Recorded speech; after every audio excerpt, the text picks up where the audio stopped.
Do you have a glitch in the Matrix you'd like to share with the channel? Go to hastheravendreams.com and click the button to submit your story. And of course, thank you.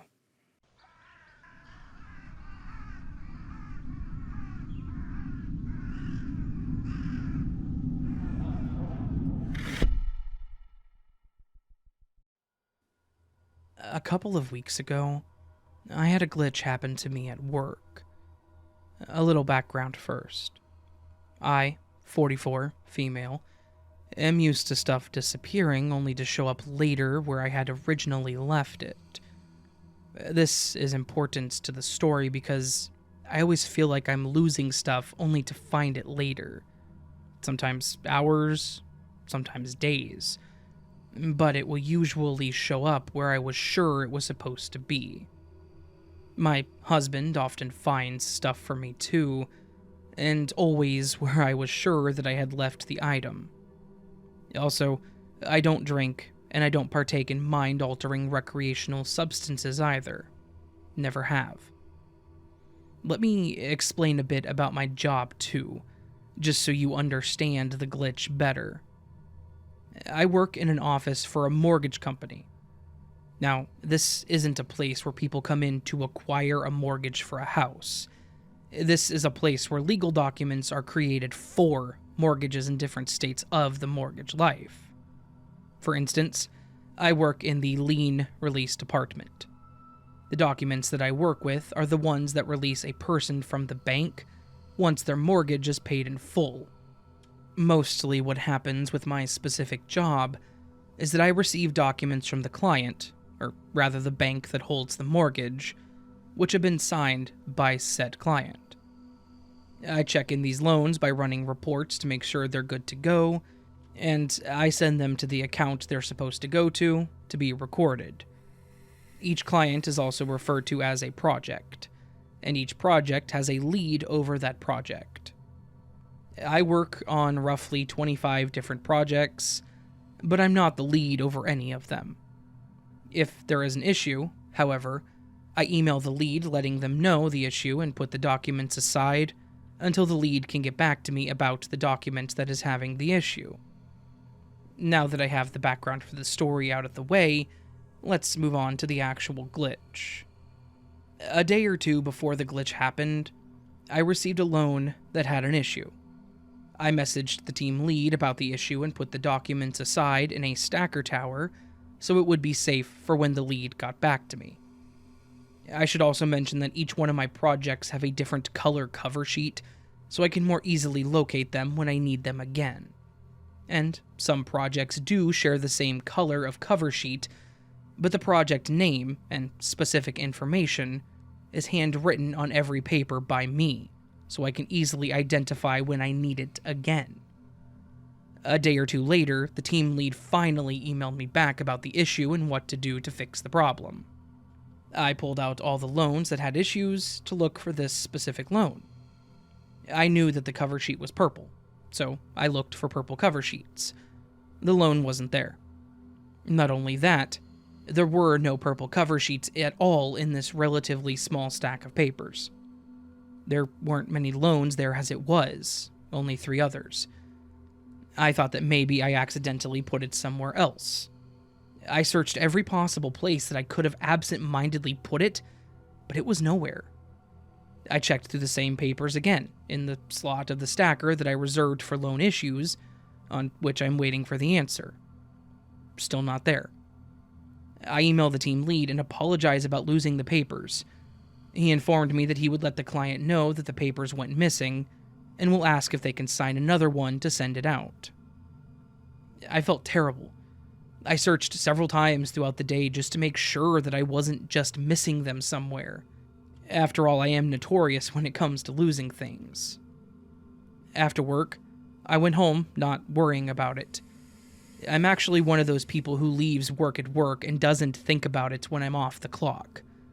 I'm a mom when I get home, and with a rambunctious 6-year-old boy with special needs that requires a lot of attention, my mind has other things that occupy it. I know a lot of people still worry about work when they leave for the day, but not me. Anyways, I digress. The next day when I arrived at work, I look again for the documents before I move on and completely stop worrying about the missing loan. After all, the team lead already said he would contact the client about it and have a new one mailed out. So, I just moved on with my workday.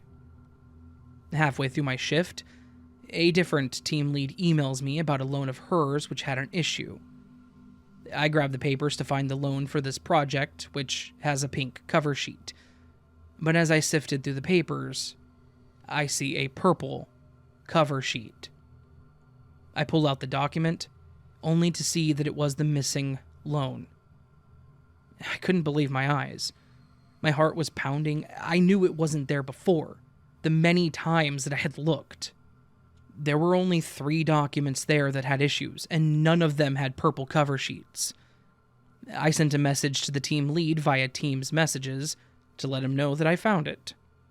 He was very happy about it, and he informed me to just process it out to the county and that he would let the client know that it had been found. I really don't know what happened. I looked so many times and it was not there. This kind of stuff happens to me all the time. It's stuff like this that makes me want to believe that maybe our lives are nothing more than a simulation.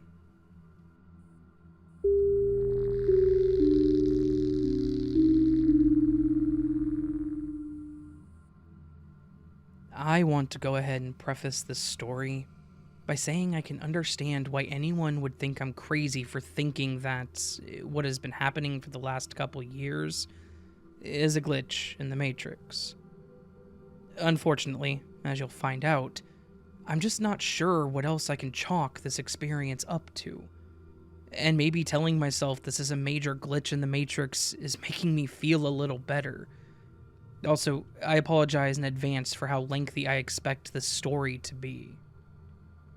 I'm a new listener to the ATRD podcast, and have been listening on an almost daily basis for a couple of months now. The Glitch in the Matrix episodes have always been some of my favorites, and I recall a previous story posted by someone who believed their entire existence was a glitch. After hearing of their encounters, I just couldn't push the thought out of my mind, and have wondered if my family isn't experiencing the same thing. Since moving back to my hometown in 2015, my grandma has always been my best friend. She's a successful businesswoman in our community, the owner of a large company worth well over $1 million in assets, and on top of that, has always managed to keep her family at the center of her life. For the last few years, my grandma has lived a very busy but pretty casual lifestyle. She grew up in a small town, and her family just barely passed as low income. In fact, she didn't have much of anything growing up, and her family was always considered what others would refer to as hillbillies. Because of that, she worked herself nearly to death for about 10 years, but once her business ventures turned high profits, she was able to live life at a slower pace. She had the ability to get up when she wanted, go to bed when she wanted, take vacations on a whim, skip work altogether to spend time with her family.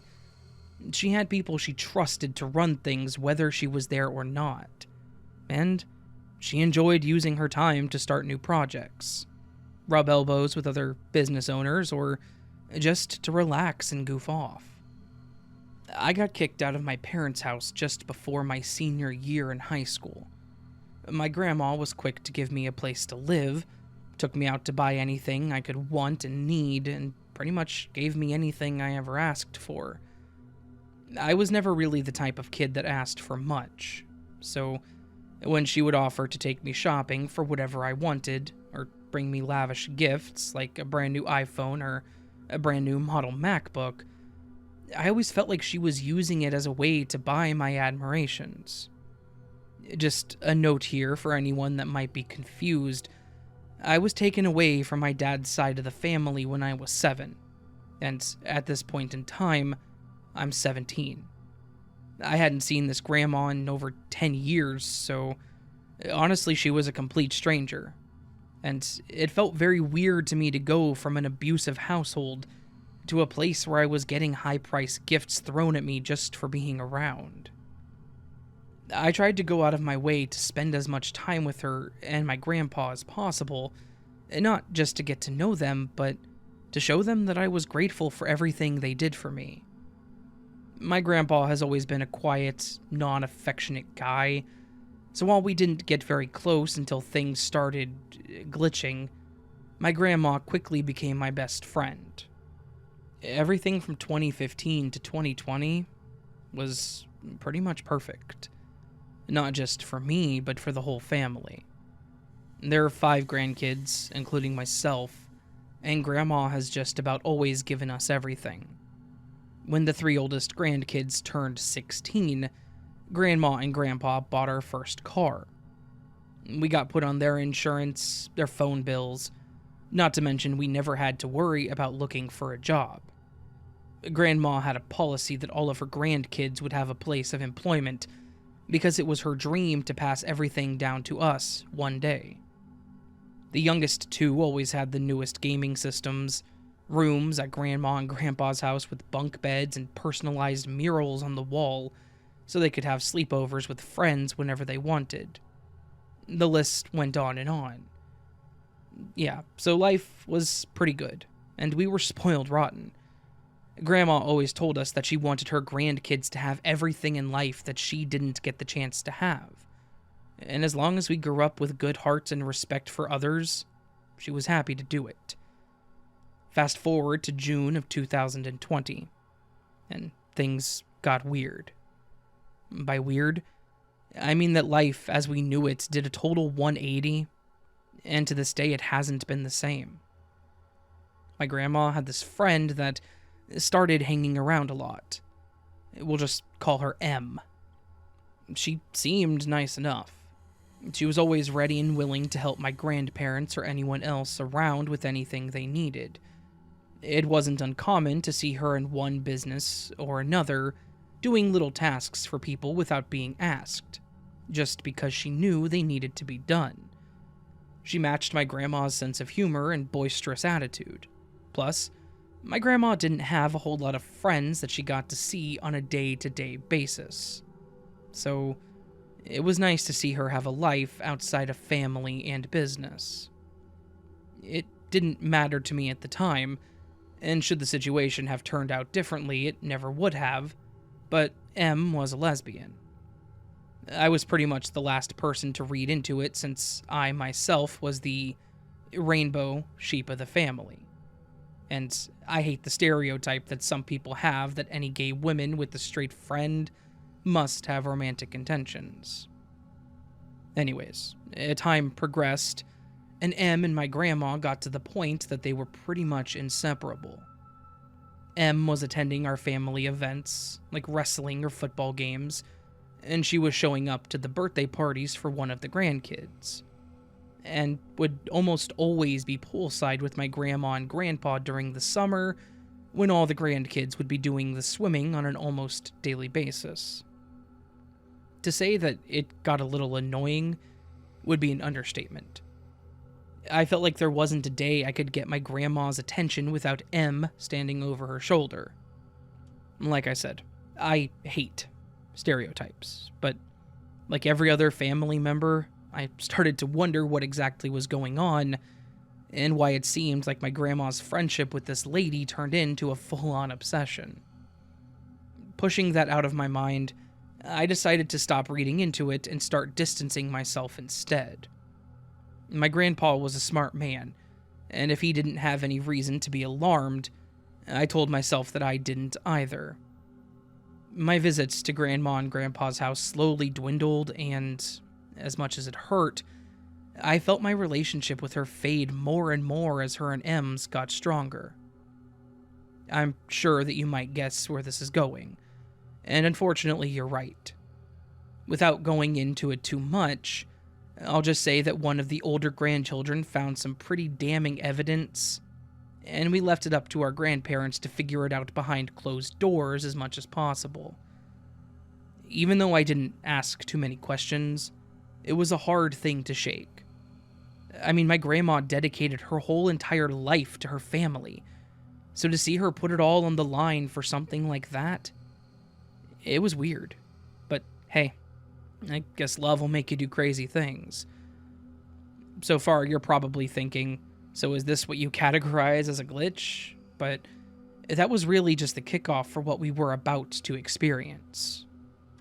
The couple months that came after the truth got out, I saw my grandma changing. I don't mean she was changing her clothing, her outlook on life. I mean everything about her, down to the core things that she believed, started changing. She was always anti-drug, as my dad is a non-recovering addict and has been for over 20 years, but started smoking recreational marijuana. She became obsessed with things like tarot cards, rocks, and minerals, and the certain powers that they held. The paranormal, witchcraft. None of these things are anything I have a problem with, but it's something very uncharacteristic for my grandma. All of a sudden, it progressed to her believing that she had the power to talk to animals, control the weather, to tell the future. Her once simple wardrobe changed from basic sweatpants to MC Hammer type hippie pants. She traded in her hoodies for t-shirts that depicted bands that she never listened to. She was born deaf in one ear and hates listening to music in any form, as it disrupts her ability to hear. And she started dreading her hair. Obviously, all of these things were pretty abnormal and raised some red flags for our family, but honestly, much like you, we pretty much chalked it up to a midlife crisis or mental breakdown. Plus, she wasn't really hurting anything. If this was who she was, we were ready to accept that and love her regardless. However, like I said before, my grandma put her blood, sweat, and tears into her legacy for years. Her business, her reputation as a successful and kind-hearted businesswoman, and along with all the changes to her physical appearances and her tastes, she decided to sign her business away to my non-recovering addict of a father. My grandmother is a smart lady. I mean, she would have to be, to go from having nothing to living life comfortably and without a worry in the world. Just the sheer thought of her making a rushed and careless decision like this was an absolute nightmare to me.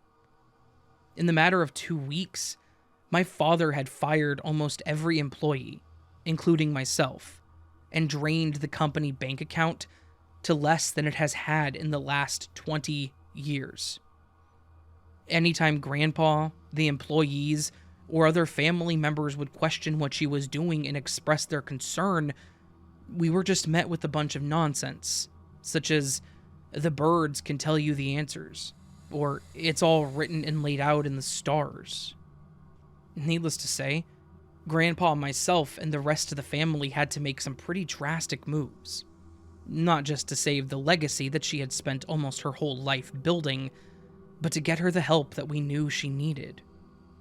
After weeks of countless trips to the lawyers, the banks, endless piles of paperwork, we finally filed the necessary court papers and declared her mentally unstable, so we could be given the power to kick my dad out. At this point, he was using the situation to his benefit to try to line his pockets, and maybe to get her to a doctor that could give us some answers. My dad, hearing through the grapevine that we were trying to make things happen, decided that he would try to beat us to the punchline and get her to a doctor that would tell him she was of sound mind. Obviously, it backfired, and the checkup he took her into turned into a 2-week stay at a mental facility. In the meantime, we were able to get him out of town, try to get things back on track, and send over papers to the mental facility stating they were legally obligated to keep my grandpa informed about what was happening with her, and what kind of answers they had for what was going on. No signs of Alzheimer's or dementia on her brain scans. None of her hormones were coming back abnormal. She was testing negative for any other drugs other than marijuana. One by one, the list of possible causes was getting shorter and shorter. Obviously, Diving into mental health is a little bit harder since there aren't really any tests you can do for indefinite answers. But even the doctors were at a loss. You had a 63-year-old woman with no past experience with mental health issues that was in a state of total psychosis, talking to inanimate objects, living in a completely different reality. Trust me, we dove into basically every possible thing we could think of. Maybe she did some sort of recreational drug that sent her down a spiral and she was permanently fried. Maybe this was just a mental breakdown caused by years of stress and self-sacrifice. Sure, those are all great theories, but what throws those theories out the window for us and for the doctors is that she got better. A lot better, actually. Almost completely back to normal, and had zero memory of the countless weeks that she spent in her psychosis state. She described it as feeling like she was in a dream. She had scraps of memories here and there, but overall could not recall a whole lot of anything. And then, just a few months in her recovery from her breakdown, she regressed tremendously. The days of hippie pants and dreaded hair were out the window, and she was painting the walls of her homes with words that made no sense, talking to people inside the TV, and becoming extremely violent. For the first time since I was born, she struck me across the face in a fit of rage. And this was the first time she had laid a hand on one of her grandchildren. She had little to no interest in any of the family members, constantly rebuking them or chastising them for things that just didn't happen and never had. This has happened 3 times now. She spent countless weeks in different facilities where they do test after test to find an answer, and each time, we come up empty-handed.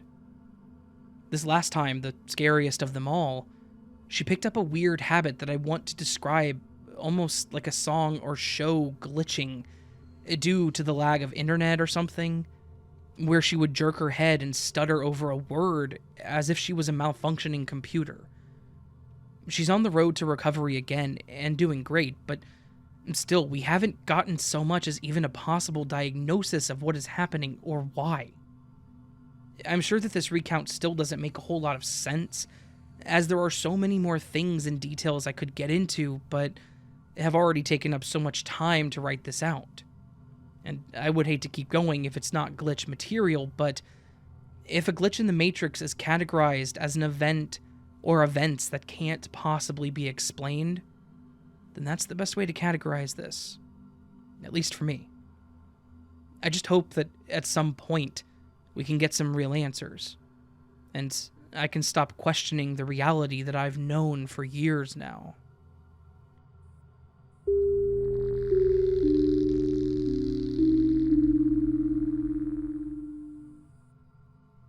I've written this experience out many times before. It was a while ago, so most Reddit channels dealing with glitches always remove it, quoting a rule about not posting childhood experiences, because of the possibility of misremembering. But recently, I found an old journal from back before the internet was even a thing. Back when if you wanted to record something, you actually needed a pen and paper and to do it by hand. It was my book of weird experiences. This one was in there. So I've since updated it and clarified some things that I've been asked before. I will say that this took place a long time ago in a universe far away, and this event haunts me to this day. It's actually the reason I never got into sports, especially football. In high school, in gym class, we were playing flag football. I admit I wasn't very good and therefore wasn't liked by my peers. I was an outsider anyways, so this is what led to what happened. The kids must have thought it would be funny to throw the ball, not to me, but at me, when my back was turned. You know that feeling you get when you somehow know someone is looking at you, and then you turn to see someone is? Well, I got that feeling. I turned to see the football hurtling towards my head. Now, I know how this will sound, and it's what bothers me the most, simply because if anyone else said it, I'd call BS as well. But the ball froze in midair. I thought it was just a mental thing, only from my perception, but then I noticed the other kids were standing there looking at this football frozen in the air, puzzled. They weren't frozen. Nothing else was. The looks on their faces were something between fear and confusion. As we stood there, the coach yelled something. He then saw what we were gawking at, and his look was similar. We stood there for about 2 or 3 moments. It was surreal. It wasn't caught on a line, and it wasn't in an updraft or anything. I remember that day. It was overcast and growing gloomy, but it wasn't a windy, stormy, or nothing like that. I was hoping for foul weather or anything to avoid gym class outside, and that just didn't happen. That Neanderthal of a coach didn't care anyways. Now, to clarify, the football was thrown from about 20 feet away. It was thrown in a spiral arch that was directly on course with my head. When it paused, it was just coming down from the arch about 10 to 15 feet away, and I would say 12 feet off the ground. Back to what happened next. As I moved from my spot where I had been standing, gawking at the ball just unpaused the moment that I moved out of its path. I was promptly told by the coach that I was out of the game and to sit on the sidelines. Something I was more than happy to do. The kids and coach just went back to playing as normal. I got side-eye glares from all the kids there that day. I was given 2 study hall class and replacement to gym after that. I was a kid who hated gym anyways, so I didn't ask why. Years later, I saw the movie The Matrix. When Neo stopped the bullets, I got goosebumps. But in my experience, I didn't do it on purpose, nor had I raised my hand or done anything dramatic. I wish I knew any of those kids today. I'll see if there's a way I could find one, but my experiences with glitches like this is people block it or get updates.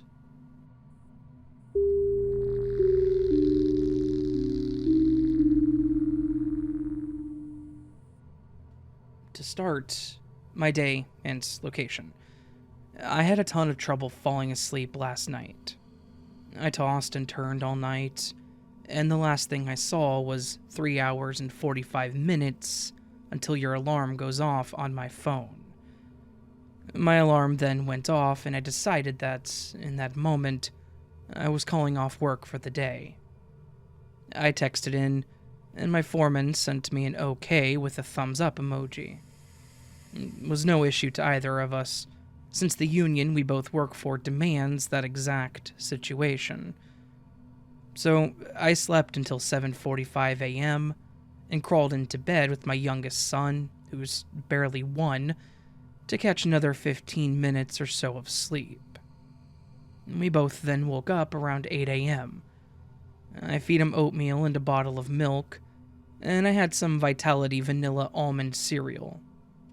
I laid around watching TikTok, while he watched Coco Melon until I decided to head to town to handle a few errands that I wanted to take care of. This is where it gets weird. I needed an oil change, an air filter, and a workout. I decided to run to AutoZone first, the gym second, and after, if I had time, Superlube for an oil change. I walked into AutoZone and told the worker that I needed an air filter for my 2010 Toyota Camry. The employee backed up and started half laughing. He asked, "Didn't you just leave?" I said no, that I was just starting my day. He then told me that I was the 3rd guy that looked like me that came in this morning, owning a 2010 Camry and looking for supplies. The first one wanted windshield wipers. The second wanted an oil filter, and I needed an air filter. He then told me all about the other guys, and they sounded just like me. Here's the very weird part to me. I live in a town of less than 10,000 people. It's a Wednesday morning, and my car is 12 years old. I've grown up here. I live 3 houses down from where I grew up, and I know at least 80% of the people that live here, and I know their family. I don't know of more than 2 other 2010 Camrys in town. I don't know of one other person that looks like me, especially today when I'm wearing an ill-fitting gym outfit. I was wearing shorts that were too short, and a shirt that's dirty and worn out that I've worn for years. And the fact that he was weirded out weirded me out. I joked, saying, "See you in an hour," and he didn't laugh or acknowledge my joke at all. I paid and left. Also, I haven't been to AutoZone in over a year, and I've never seen this guy in my life.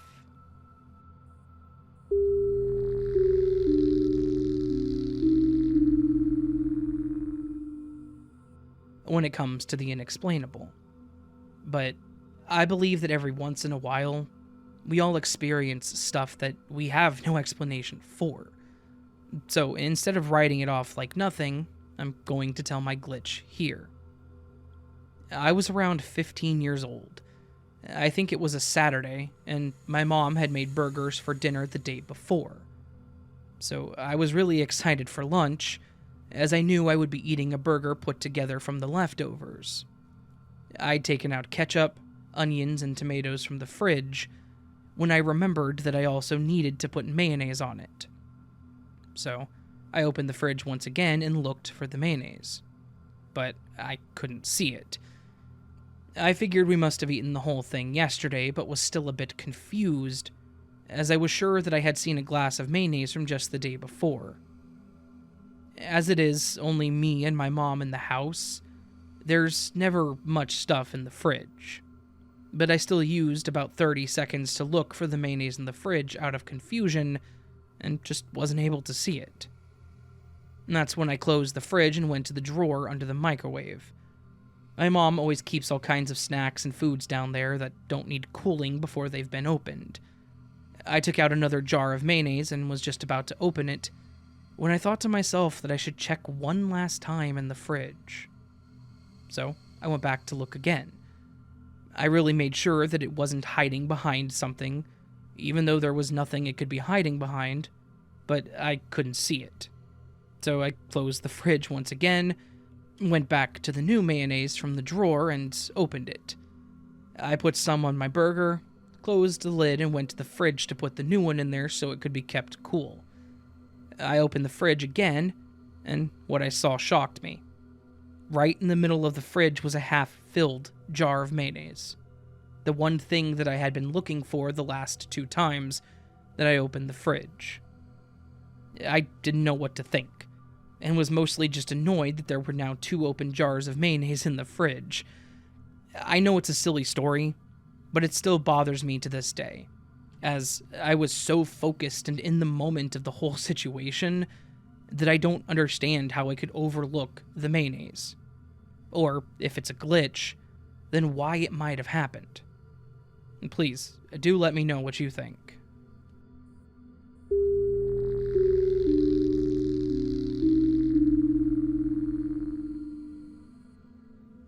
So, about 2 years ago, I would walk to and from high school. I only lived around 4 blocks away, so it was a brisk walk to and from. I live in a safe neighborhood in the middle of a desirable school district. I know all of my neighbors, even the ones down the block, and I recognize everyone on my walk to and from. That's why this shook me up so much. I was walking back home from school one afternoon when a yellow car pulled up just a few feet from behind me. I didn't think anything of it and kept walking, yet they honked at me. I turn around and look at the car, and I vaguely recognize the people inside. There was a driver and 2 kids my age in the back. The driver looked similar to my homeroom teacher, and the 2 kids looked similar to 2 twins who are in my grade. I felt as if something was telling me to keep walking and ignore them, but like a horror movie protagonist, curiosity got the best of me, and I walked over to the car. When I got closer, I noticed details about the people in the car that seemed off. For one, they looked eerily similar to the people I knew from school, yet each one had just a few details that made them unrecognizable. It felt like the uncanny valley effect. I can't really explain it well unless you know the people in person, but it was like someone had a police sketch of them made ultra-realistic, if that makes sense. When I got to the passenger window, the woman said, "Do you know these two from school?" And I just said, yeah, I think so." And she nodded and asked if I needed a ride home. I told her my dad would pick me up a block down from here, and she asked if I needed a ride down the block. I told her I would be fine. I felt the worst kind of vomit-inducing dread when the woman talked to me, and it didn't help that the two girls were dead silent in the back the entire conversation. She told me to have a good day, and as I walked away, she honked at me again. I whipped my head around, completely freaked out, and she just smiled and waved at me. I booked it home after that. I locked my doors and I waited for my dad and sister to get home, and when they did, I told them what had happened. My dad was nonchalant about it. He told me not to walk up to cars next time. My sister, on the other hand, was super freaked out and even now doesn't want me to bring it up. My friends think that I met some kind of weird doppelgangers, and I kind of agree. 2 years later, and I can still remember it. It just weirds me out.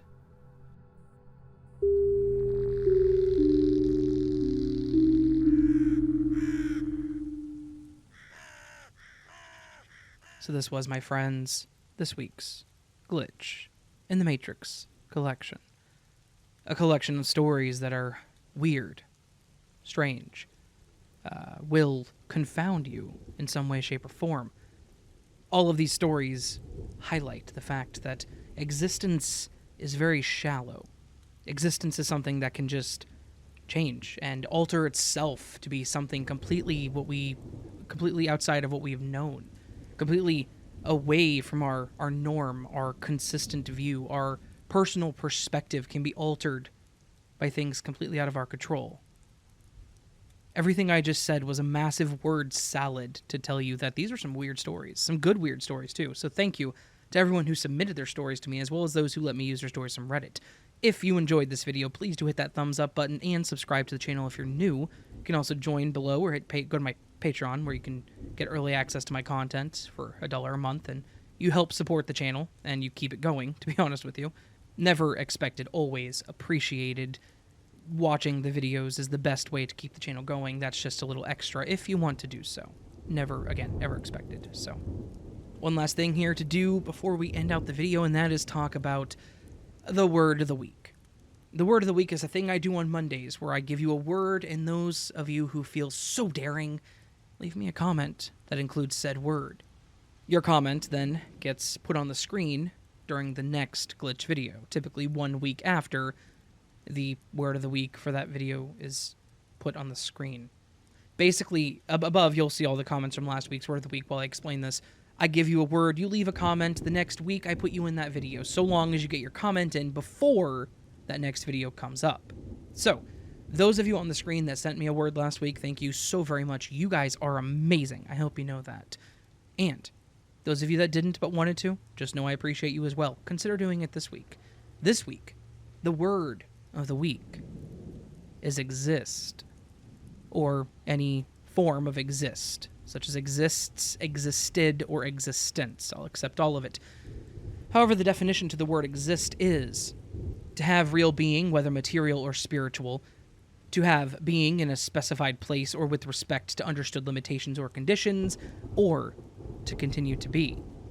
For example, the word of the week only exists because you amazing people keep leaving me sentences.